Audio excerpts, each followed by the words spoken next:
wabarakatuh. Perkenalkan, nama saya Putri Anzani. NPM saya 2114344025. Saya dari Universitas Muslim Nusantara Al-Wasliyah. Nah, di video ini saya akan membahas 3 materi. Yang pertama itu ada tentang supervisi pendidikan, yang kedua ada tentang pengelolaan pelaksanaan kurikulum, dan yang ketiga ada pengelolaan peserta didik. Nah, langsung saja kita bahas ya teman-teman. Yang pertama itu ada supervisi pendidikan. Nah, apa sih supervisi pendidikan itu? Nah, jadi supervisi pendidikan itu adalah sebuah kegiatan yang mengacu kepada sekolah, sebaiknya ataupun perbaikan dalam sebuah institusi ataupun disebut dengan supervision. Nah, yang berarti ataupun pengawas ataupun dengan disebut juga kepengawasan. Nah, supervisi ini sebagai bantuan dan bimbingan kepada guru dalam bimbingan instruksional, belajar, dan kurikulum dalam usaha untuk mencapai tujuan sekolah tersebut. Nah, jadi teman-teman, di dalam supervisi ini juga ada terdapat prinsip-prinsip supervisi. Nah, prinsip supervisi itu apa aja sih? Ada namanya prinsip fundamental, yang artinya dasar. Nah, di sini ada juga namanya prinsip praktis. Ada juga prinsip positif dan prinsip negatif. Nah, tujuan dari supervisi ini apa sih? Nah, jadi tujuan dari supervisi ini untuk mengembangkan situasi pembelajaran ataupun mengajar yang lebih baik melalui pembinaan dan meningkatkan profesional kita mengajar. Nah, fungsi supervisi ini ada apa aja? Nah, yang pertama itu mengkoordinasi sebuah sekolah. Yang kedua ada untuk melengkapi kepemimpinan sekolah, memperluas pengalaman guru, menstimulasi usaha-usaha sekolah yang kreatif. Nah, lalu ada juga namanya memberi fasilitas dan penilaian yang terus-menerus, menganalisis situasi belajar mengajar, memberikan pengetahuan dan keterampilan kepada setiap anggota, staf ataupun supervisinya. Nah, lalu yang terakhir ada memberikan wawasan yang luas dan terintegrasi dalam merumuskan tujuan-tujuan pendidikan.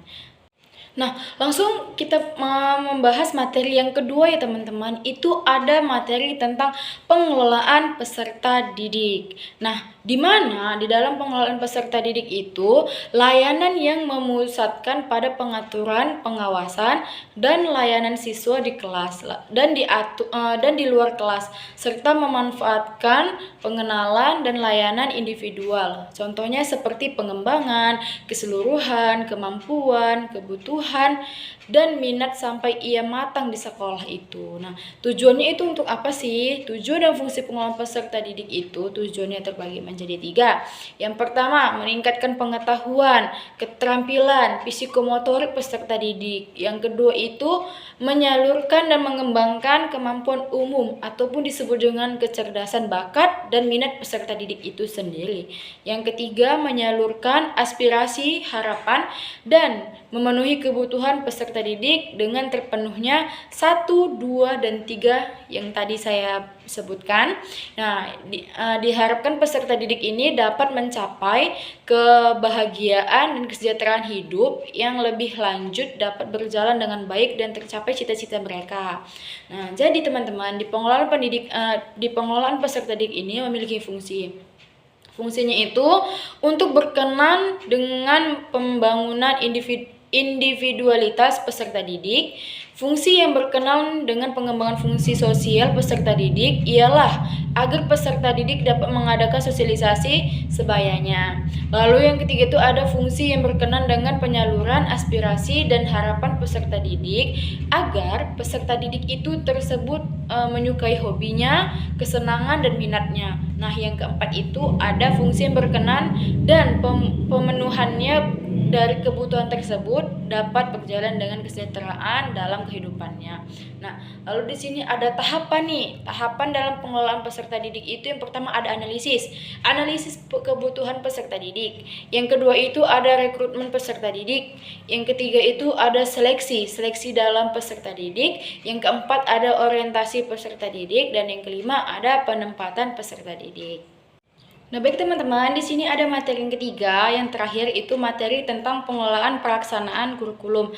Nah, Apa sih konsep dasar dalam pengelolaan pelaksanaan kurikulum ini? Nah, konsep dasar itu ada pengertian, pengelolaan kurikulum, ruang lingkup, prinsip dan fungsi pengelolaan kurikulum. Nah, jadi metode dalam pelaksanaan kurikulum ini sebuah bentuk usaha atau cara bersama untuk mencapai suatu tujuan pengantarnya, terkhususnya dalam usaha meningkatkan kualitas interaksi belajar mengajar.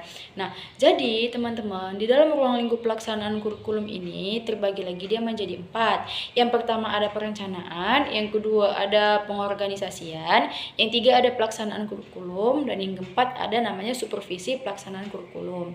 Nah, di pelaksanaan kurikulum itu usaha pelaksanaan kurikulum di sekolah, sedangkan pelaksanaan kurikulum itu sendiri direalisasikan dalam proses belajar mengajar sesuai dengan prinsip-prinsip dan tuntutan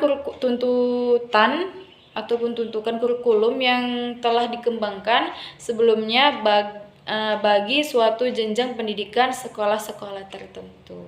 Oke? Baik teman-teman, semoga di video pembelajaran ini yang kita bahas tentang mengenai supervisi pendidikan, pengelolaan peserta didik, pengelolaan pelaksanaan kurikulum ini, semoga bermanfaat bagi kita semua. Saya akhiri dengan billahi taufiq wal hidayah. Wassalamualaikum warahmatullahi wabarakatuh.